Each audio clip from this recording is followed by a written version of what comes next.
Ayan guys, magluto tayo ng isda na maya-maya. Haluan natin ng okra at mustard leaves. Masarap tong isda na to guys.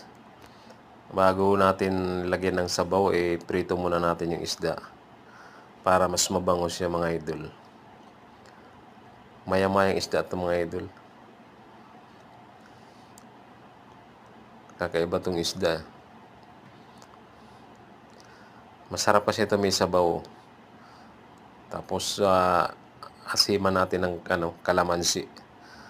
Mas lalong mabango yung kalamansi mga idol pag nilagyan natin kalamansi ang isda. Nawawala yung lansa niya mga idol. Yan, iprito muna natin mga idol. Bago natin sabawan. Ayan, pang-asim ko mga idol, kalamansi. Napakabango niyan. Masarap pag naluto na.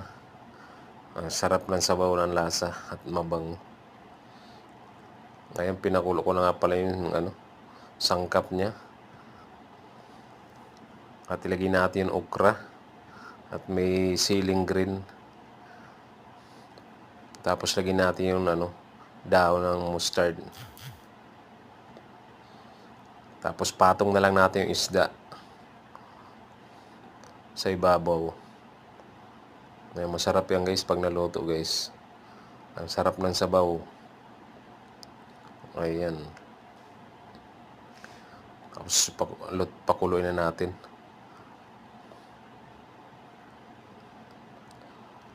Masarap ang sabaw pag may kalamansi.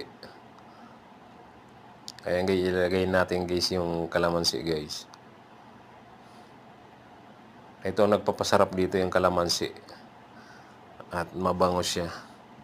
Hindi nakakasawa ang sabaw niya, higupin. Sarap talaga yan guys. Try nyo guys, minsan pag nagluto kayo. Masarap talaga siya.